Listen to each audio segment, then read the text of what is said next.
Salut, j'espère que vous allez bien, je suis ravie de vous retrouver aujourd'hui pour un nouveau vlog. Et aujourd'hui, vous allez m'accompagner pour moi pendant 2 semaines puisque je vais faire un challenge que je vous avais peut-être déjà présenté sur Instagram il y a de ça au moins 3 ans je crois. Et pourquoi est-ce que j'avais envie de faire ce challenge à ce moment-là? Donc ça s'appelle le challenge bambou, c'est un challenge que j'ai créé moi-même. Pourquoi le challenge bambou? En référence aux pandas, parce que je l'avais fait avec Evali. Evali adore les pandas. Donc voilà, je lui ai proposé de le faire avec moi et de m'accompagner en même temps que je le faisais. Donc je vais voir ce qu'elle me répond, si elle a la possibilité ou pas de le faire. C'est quelque chose de très cosy pour prendre soin de soi, pour lire, etc. Par exemple, aujourd'hui tu lis 100 pages ou 50 si c'est long à lire. Ce matin entre 30 minutes et 1 heure de lecture. Aujourd'hui tu te fais un soin et pendant qu'il pose tu lis au moins 20 minutes. Enfin vraiment je vais vous le mettre en photo là, comme ça vous allez pouvoir voir. Chaque jour je vais vous remettre un petit peu où j'en suis, etc. Et pourquoi est-ce que j'avais envie de le faire à ce moment-là? Si vous avez vu la vidéo de la semaine dernière, ne serait-ce que l'intro, les premières secondes, je vous donne déjà une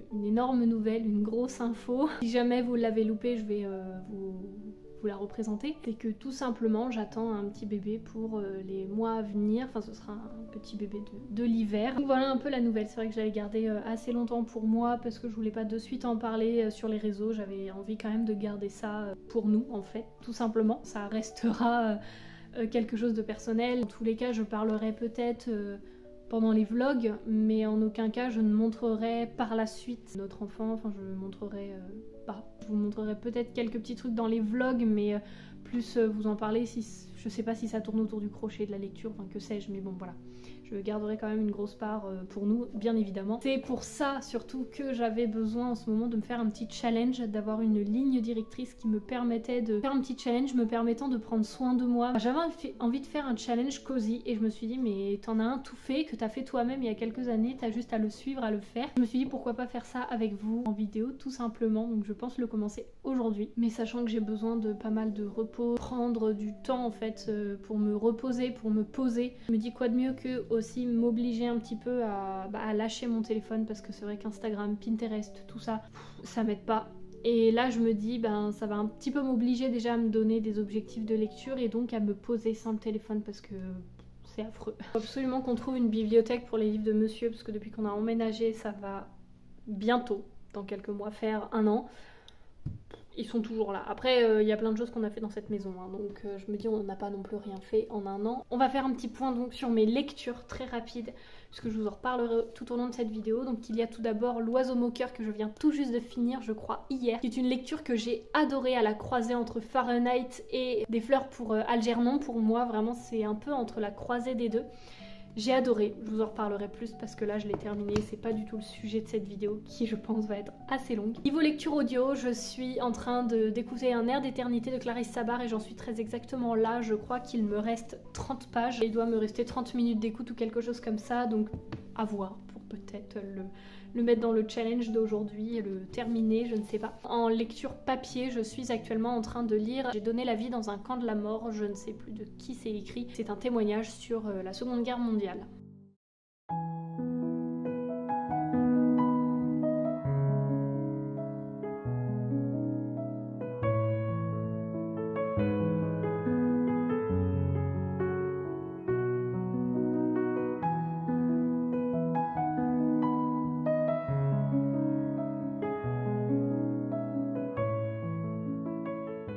Jour 2, donc c'est lire 100 pages d'un livre, sauf si c'est long à lire, il faut lire 50 pages.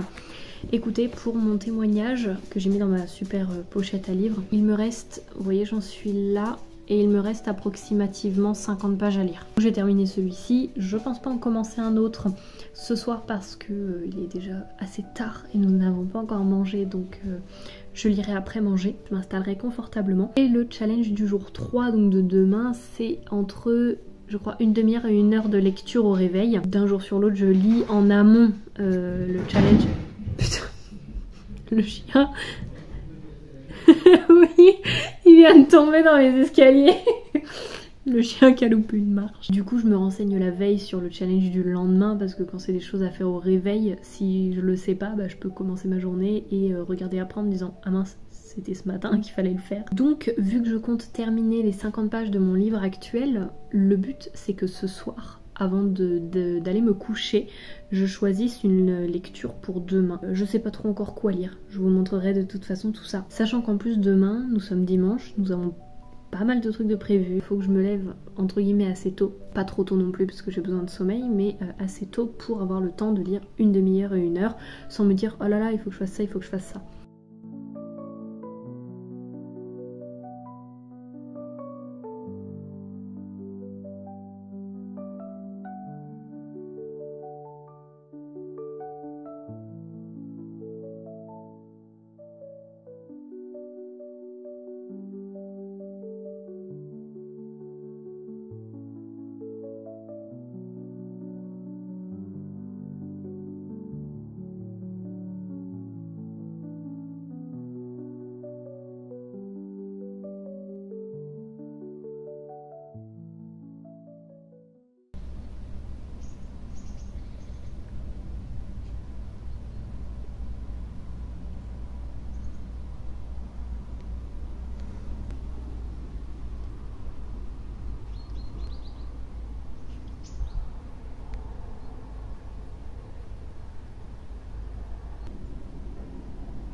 Avant de commencer le challenge de ce soir, nous avons entamé la soirée avec un jeu de société dont je vous ai déjà parlé, que ce soit en vlog ou même en story, c'est Terrorscape.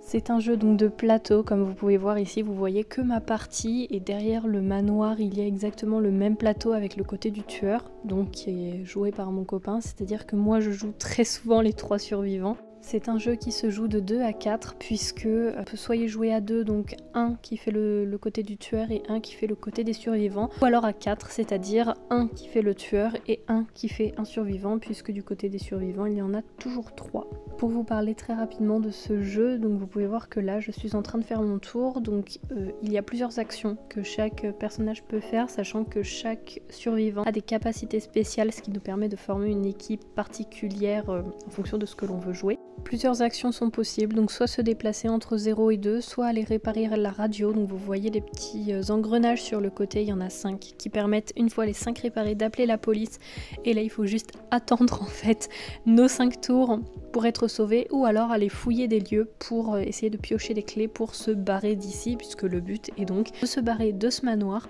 pour échapper au tueur. Et les tours se jouent de manière consécutive, c'est-à-dire que je fais d'abord mon tour avec soit je cherche, je fouille, je me déplace, ou alors je peux même échanger des cartes entre les personnages s'ils sont sur la même case, tout en sachant que certaines actions font du bruit ou alors certaines cartes que l'on pioche font du bruit à la fin, puisqu'à la fin de notre tour on conclut le tour des survivants en piochant 2 cartes et on n'en garde qu'une parmi les 2. Donc si ça fait du bruit, ça donne un indice bien évidemment pour le tueur, pour nous repérer. Il ne sait pas s'il y a vraiment quelqu'un sur cette case là ou autre, mais déjà il sait qu'il y a du bruit dans cette pièce là, parce que lui n'a aucun visuel sur notre jeu, sur nos placements, etc. Donc vraiment ça va être un jeu un peu de course-poursuite. Une fois le tour des survivants terminé, c'est au tour du tueur qui a des actions en phase lente, en phase rapide. Alors je vous avoue, je connais pas trop le côté du tueur parce que je le joue très peu, je préfère vraiment le côté des survivants. Mais en tout cas, c'est un jeu qui vraiment est assez dynamique, qui se joue très bien en fonction des tueurs, c'est-à-dire qu'il y a plusieurs extensions de sortie. On a quand même une petite préférence pour certains tueurs. Et la dernière extension qui est sortie, j'aime beaucoup le plateau avec tout ce qui est présenté, les effondrements, les éboulements au fur et à mesure que le tueur passe des niveaux et développe des capacités. Mais en même temps, je trouve que la reine d'Égypte, qui est donc le monstre, le tueur qui va avec cette extension sur ce plateau, soit on n'a pas réussi vraiment à l'apprivoiser, mais pour le moment ce n'est pas du tout celle qu'on préfère. Mais le jeu en lui-même reste vraiment excellent puisqu'on peut choisir vraiment le tueur qu'on veut sur le plateau qu'on veut avec les survivants qu'on veut. Sachant que vraiment il y a plein de stratégies à mettre en place. Soit on va vouloir se centrer en tant que survivant sur réparer la radio pour appeler la police, soit aller chercher les clés, enfin aller fouiller les lieux pour prendre les clés pour essayer de se barrer d'ici. Et les stratégies mises en place vont être très différentes en fonction des survivants que l'on va jouer et des déplacements peut-être au fur et à mesure du tueur ou même juste du tueur choisi, parce qu'au début très souvent on se dit bon bah je vais aller par exemple réparer la radio et en fait on se dit bah ça va pas du tout être possible, on va fouiller, ou l'inverse. Mais en tout cas ça reste un excellent jeu de stratégie. Là vous voyez c'est le tour du tueur puisque je le déplace en fonction de ce qu'il me dit qu'il fait par rapport à ses cartes. En tout cas c'est vraiment un excellent jeu où l'on peut faire de nombreuses parties sans jamais avoir le même mécanisme de jeu. Donc c'est un jeu que je ne peux que vous recommander si jamais vous cherchez un gros jeu de plateau. Chaque partie dure, alors la partie la plus courte a fait un tour pour moi, mais sinon je dirais que ça dure entre 30 minutes, 45 minutes, parfois beaucoup plus court, parfois beaucoup plus long. Ça va vraiment dépendre des cartes qu'on pioche, de ce qu'on décide de faire, du tueur, enfin vraiment voilà. Mais en tout cas c'est un excellent jeu dont on ne se lasse pas, c'est-à-dire qu'on y a joué je ne sais combien d'heures et vaut mieux peut-être pas le savoir, mais on ne s'en lasse pas. Est-ce qu'on se retrouve pas pour le jour 6 du challenge qui est je me fais un soin et pendant qu'il pose je lis au moins pendant 20 minutes. Je vais me faire un soin pour mes cheveux parce qu'on les voit pas, on le voit pas parce qu'ils sont attachés mais ils sont pas propres, enfin ils sont à laver. Donc je vais me faire un soin avec aux huiles. En même temps je vais me refaire mon vernis parce que ça se voit pas mais en fait il est tout, enfin il a les bouts qui, enfin bon, bref ça fait 1 semaine et demie que je l'ai, j'ai envie de le changer.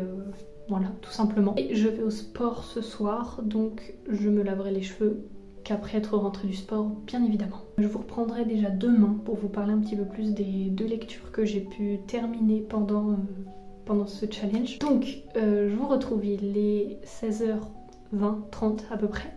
Il faut que je parte à 18h, donc j'ai encore du temps.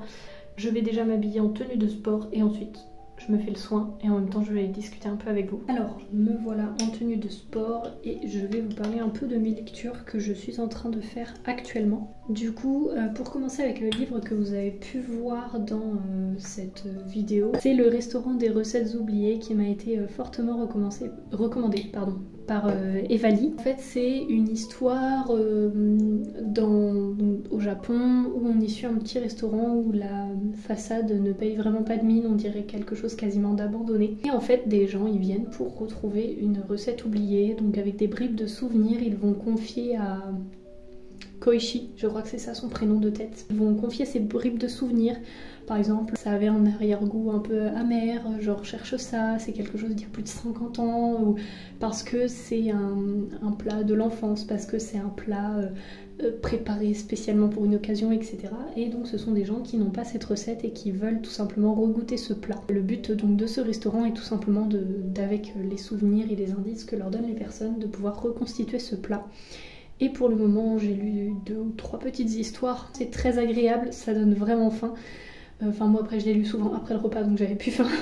Mais c'est vraiment très agréable, c'est très cosy, c'est-à-dire que c'est pas stressant du tout. On a un côté très nostalgique, très limite amer en fait de cette nostalgie où plus qu'un plat on veut souvent retrouver un souvenir, on veut souvent retrouver une ambiance, on veut souvent retrouver un état d'esprit qui était à ce moment-là et qui n'est plus forcément. Cependant il faut que j'émette un petit point de réserve, c'est que je trouve que c'est un peu trop répétitif dans les descriptions. C'est-à-dire qu'on va avoir par moment description du restaurant et quand ils vont aller dans le petit bureau d'enquête à l'arrière du restaurant pour commencer à faire leurs demandes, etc. Très vite on va avoir les mêmes descriptions des tableaux qui sont accrochés au mur. La salle, comment est-ce qu'elle est décrite de cette petite salle d'enquête, et en fait je trouve que ça mériterait peut-être enfin ça aurait mérité que ce soit un petit peu plus diversifié au niveau des descriptions, du type là on s'attarde sur les tableaux, mais peut-être qu'à un autre moment on aurait pu s'attarder sur autre chose. Ce que me disait Evali, c'est que il faudrait c'est mieux à lire de temps en temps et pas le lire tout d'une traite, et effectivement du coup je pense que je vais peut-être en lire par exemple un chapitre par jour et après lire autre chose en fait dans la journée, ou si je lis, donc voilà, enfin y aller un peu moins que dans ce livre, mais également dans d'autres lectures pour justement aérer un peu ces moments de description, etc. et que moi ça me fasse pas trop redondant non plus, parce que c'est ce que je reproche un petit peu. Donc ça reste quand même une très bonne lecture. Et sinon le deuxième livre que j'ai en cours, mais depuis un petit moment, parce qu'en fait je le lis vraiment par moment, je lis une page, parfois deux, parfois trois. C'est un recueil de poèmes d'Alex Boca, qui est également art thérapeute, coach sportive. C'est un recueil de poèmes qui va traiter de plein de sujets, en fait, des poèmes qu'elle a écrits, qu'elle a partagés sur son compte Instagram, d'autres qu'elle n'a pas partagés, d'autres où elle en a partagé que des morceaux, et là on les retrouve entiers. Et j'aime énormément en fait ces poèmes. C'est-à-dire que par moments on va parler de l'humanité en général, mais par moments on va parler, je sais pas, de l'amour d'un couple. Parfois ça va être très global, et parfois ça va être beaucoup plus précis un petit peu dans ce qu'elle veut évoquer. Parfois ça va être vraiment pointu, parfois ça va être plus flou, parfois ça va plus être précis dans le sens où ça va tourner autour d'émotions, de sensations ou même de ressentis. Pourquoi est-ce que du coup ça fait très longtemps que je l'ai commencé? Tout simplement parce que je peux pas non plus lire ce petit recueil de poèmes d'une traite, parce que j'ai besoin de m'en imprégner, j'ai besoin de prendre le temps d'y aller en fait quand je ressens le besoin d'y aller, donc je le compte aussi comme une lecture en cours. Et puis, ma foi, j'ai 2 lectures en cours, mais je pense que du coup, je vais peut-être en avoir une 3e, forcément, comme je vous ai dit. Bon voilà, le soin est posé. Je pense pas trop que ça vous intéresse, mais dans le doute, j'ai mixé en fait de l'huile de castor, donc c'est de l'huile de nigel et de l'huile de macadamia. Je crois que, j'ai même un cheveu qui s'est mis dessus, je crois que les deux, je les ai prises à Action il y a très longtemps. Vous voyez que ça se vide pas non plus en 2 minutes, enfin en si peu de temps. Pour en revenir à ça, comme je vous disais au niveau de mes lectures, je vais sûrement commencer une 3e lecture en cours. Tout simplement parce que le recueil de poèmes d'Alex, je vais pas me l'enfiler comme ça non plus, parce que je n'étais pas tout près de la fin. Et donc le livre Le restaurant des recettes oubliées, je pense en lire un chapitre par jour, ce sera déjà très bien. Donc voilà, je vais peut-être commencer une autre lecture, donc je ne sais pas trop quoi. Mais il y a moyen là que je lise un peu plus que 20 minutes. Étant donné que j'ai pas regardé l'heure depuis tout à l'heure, je vais manger un petit peu quand même pour que ça me tienne bien pour le sport. Et ensuite je vais juste m'installer, me remettre du coup mon vernis et lire jusqu'à ce que ce soit à peu près l'heure de partir. Parce que j'ai passé une bonne partie de la journée à faire du crochet. Là j'ai envie de me poser et de lire jusqu'à temps d'aller au sport.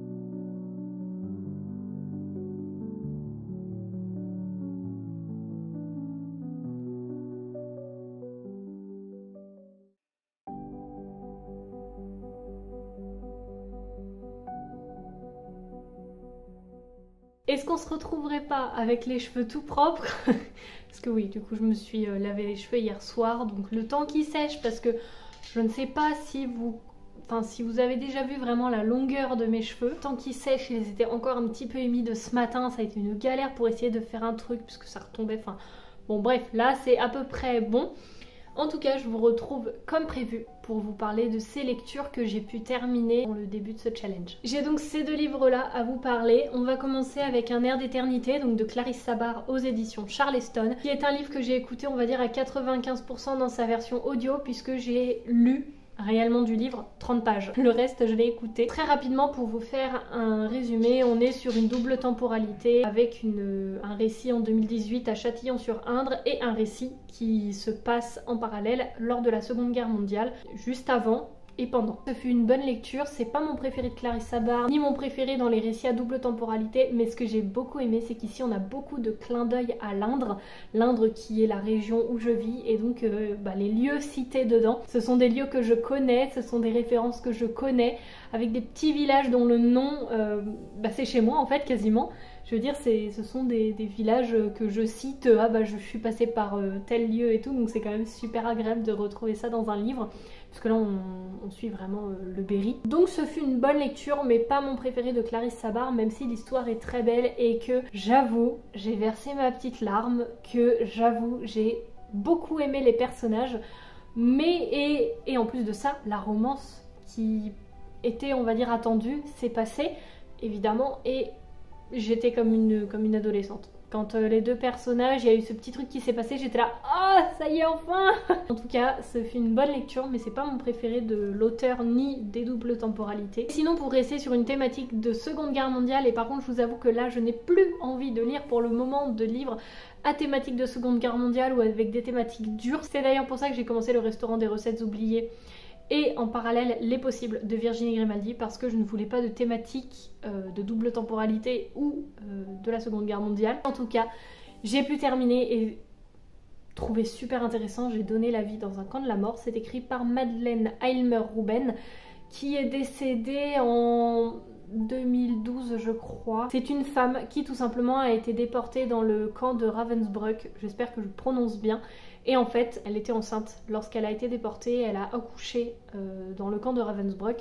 Et sa fille fait partie des 2 enfants qui ont survécu à ce camp-là. Plus de 200 ou 800 naissances, je crois. Donc c'est un témoignage, donc évidemment je vais pas dire j'ai adoré ou autre, mais ce fut un des témoignages, je crois, qui m'a le plus impacté. Peut-être parce qu'on a cette thématique de maternité et que du coup je me sens concernée en ce moment, mais surtout parce que j'ai appris énormément de choses, notamment d'où vient le nom de Ravensbrück. J'ai appris énormément de choses aussi parce que là on voit vraiment ce témoignage sur le point de vue des femmes dans un camp de concentration, on le voit souvent du point de vue des hommes. Et il y a certains détails, on se dit mais waouh, il y a des passages qui vraiment m'ont impacté, mais je vais vous lire une partie vraiment celle-ci où j'ai été là mais... En fait, on se rend compte de l'humanité et de l'inhumanité en même temps des personnes. Selenka, l'un de nos SS les plus redoutés pour sa férocité, ramasse un oiseau blessé, le soigne et lui fredonne une chanson. Le commandant du camp, chaque matin, surveille la croissance de ses fleurs avec attendrissement, tandis que dans le ciel, la cheminée du crématoire rougeoie et répand sur le camp une odeur nauséabonde qui nous colle aux narines. Et quand je vous aurai dit tout cela, et bien davantage, vous ne saurez rien encore. Tout ceci, heureusement pour vous, restera loin de vous, car notre vie, nous sommes seuls à la connaître et nous ne souhaitons pas la faire partager. Et je me dis déjà, quand on voit tout ce qu'elle nous livre dans ce témoignage, tout ce qu'elle a le courage de faire, le courage de livrer, et qu'en plus, après la guerre, quand le camp est libéré, on voit vraiment le... je sais pas comment vous dire, mais vraiment si vous voulez un témoignage sur la Seconde Guerre mondiale, sur ce camp en particulier, ou juste un témoignage de la Seconde Guerre mondiale, mais celui-ci est hyper intéressant parce qu'on apprend plein de choses, mais également sur comment étaient traitées les femmes qui allaient accoucher. Et là je me dis, je vais pas vous décrire parce que c'est quand même d'une violence assez importante, et j'ai connaissance de ce qui était fait, de comment les personnes étaient malmenées, maltraitées et pas considérées en fait. Mais alors là, c'est-à-dire que les femmes qui allaient accoucher, on allait contre cet instinct naturel qui était d'accoucher, de vouloir pousser, en mettant en place une action où on se dit mais en fait c'est la pire des tortures je crois pour une femme qui a besoin d'accoucher tout simplement. Je trouve que ce témoignage vraiment m'a impacté mais d'une force. Il est très intéressant mais il n'est pas lourd à lire dans le sens où c'est long, c'est redondant, c'est des mots compliqués, c'est pesant, c'est lourd, c'est poisseux, pas du tout. C'est-à-dire que là, vraiment, on a un témoignage. Mais, et là, vous allez vous dire comment c'est possible, qui est plein d'espoir. C'est-à-dire que toujours, elle explique en fait, Madeleine, que elle ne s'est jamais vue mourir dans ce camp-là. Et donc pour elle, c'était même pas envisageable en fait de lâcher l'affaire, de se laisser mourir ou autre. Et en plus, ce côté de sa maternité l'a poussée à tout donner. De toute façon, je ne peux pas faire autrement que de m'en sortir et de m'en sortir avec mon bébé. Et donc je trouve que cette histoire est tellement pleine de terreur quant à cette période de l'histoire, mais en même temps pleine d'espoir et de vie quant à ce récit-là, vraiment par rapport à cette personne. Et c'est ce qu'elle dit à la fin, c'est qu'elle veut vraiment montrer que peu importe ce qui s'est passé, il y a toujours de l'espoir et il y a toujours de la vie. En tout cas, moi je vais aller déjà ranger mon bureau parce qu'il est dans un état, je ne vous raconte pas, j'ai tout étalé, enfin j'ai plus de place. J'ai un bureau qui est énorme mais j'ai plus de place et je vais aller me préparer à manger parce qu'il est bientôt 13 h et j'ai faim.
Le temps que mon thé infuse, je vais vous raconter 2-3 trucs. Est-ce que j'aurais pas loupé le challenge d'hier? Complètement. En fait, c'est pas vraiment que je l'ai loupé parce que normalement c'est de se poser après manger, je crois, une demi-heure avec une boisson chaude sans écran. Donc c'est censé être fait juste après le repas. Il faut savoir que hier, je suis partie de chez moi le matin, je suis rentrée qu'à 16 h, donc je ne pouvais pas le faire. Donc j'ai dit bah, c'est pas grave, je vais pas faire semblant pour faire la vidéo, pour lire à 16 h, etc. alors que c'est plus du tout le moment de la digestion. Donc je me suis dit bah fais-le pas hier et je le fais aujourd'hui. En termes de lecture, j'ai pu terminer le restaurant des recettes oubliées. J'ai beaucoup aimé, je l'ai beaucoup plus apprécié en fait en lisant un chapitre par jour, hormis ce matin où du coup j'ai terminé, j'ai lu les 2 derniers chapitres. D'ailleurs le dernier c'est le chapitre que j'ai préféré. Une histoire est séparée en 2 chapitres. Le premier chapitre où la personne vient dans ce restaurant, explique sa requête, va manger, etc. Enfin voilà, il explique tout. Et ensuite, le deuxième chapitre, c'est là où la personne revient pour découvrir la recette qui est faite, voir si ça correspond à ses attentes ou pas. Donc pour moi, soit c'est à lire chapitre par chapitre, soit une histoire par une histoire. Mais pas à lire tout d'un coup. À séparer, soit bah, comme moi j'ai fait en fait un chapitre par jour après et ça a beaucoup mieux fonctionné. Donc dans l'ensemble, c'est quand même une lecture que j'ai bien appréciée. Il y a des moments où même j'ai senti les odeurs des plats qui étaient préparés, ou les couleurs, les épices, etc. Où vraiment j'avais les couleurs et un peu les sensations, par exemple quand il disait les carottes qui étaient mijotées ou les carottes qui étaient croquantes, j'avais vraiment cet effet en fait, enfin, je l'imaginais vraiment. Je trouve que il est très immersif, très agréable. Après c'est de la littérature japonaise donc ça reste très contemplatif, il se passe, hormis le fait que le restaurateur doit retrouver des recettes, il ne se passe rien d'autre, enfin vraiment c'est très... C'est très calme, c'est très contemplatif, mais c'est ce qui fait aussi la beauté de ce livre parce que vraiment on a plusieurs nouvelles sur le même thème et pourtant on y voit à chaque fois des personnages complètement différents. Je vais continuer parce que j'ai commencé donc Les Possibles de Virginie Grimaldi qui était dans ma pile à lire d'été, que je n'avais pas eu le temps de lire parce qu'en fait la saison s'était terminée et là je l'ai commencé, donc écoutez je vais continuer ça cet après-midi. Je dois être à la page à peu près 50 je crois. Pour le moment c'est une bonne lecture qui me fait rire. Voilà pour cette lecture, j'ai pas grand chose de plus à vous en dire étant donné que ce n'est que le début. Et sinon je pense que cette vidéo va bientôt s'arrêter, c'est-à-dire je vais faire le challenge d'aujourd'hui et je pense clôturer là pour la première partie. Parce que je me dis j'ai 15 jours de challenge à vous vlogger. Donc soit je vous fais vraiment que les 15 jours et je me concentre que sur, je vous partage un petit bout de chaque et en fait ça va juste faire des moments où vous allez me voir lire et les journées vont s'enchaîner et je vais pas avoir le temps de parler comme là je peux le faire. Ou alors vous allez avoir une vidéo d'1h30 etc. Et du coup je me suis dit qu'est-ce que je préfère faire. Et ben je pense que je vais juste séparer ce challenge en 2. C'est-à-dire que là je vais faire pour aujourd'hui. Je suis à peu près à la moitié du challenge, je dois être au jour 7. Donc finir la partie d'aujourd'hui, conclure cette vidéo là. et démarrer donc la partie 2 sur la deuxième partie du challenge, la finir, etc. N'hésitez pas à me dire ce que vous voulez aussi. Est-ce que du coup vous voulez la partie 2 de cette vidéo la semaine prochaine, dimanche prochain, ou est-ce que vous préférez faire une petite pause et avoir une autre vidéo entre deux? Voilà, n'hésitez pas aussi à me partager. Maintenant, je pense que les parties où je vais vous parler comme ça dans cette vidéo, ce sera la dernière. Mais en tout cas, je vous laisse encore avec quelques petits plans, notamment pour le challenge d'aujourd'hui.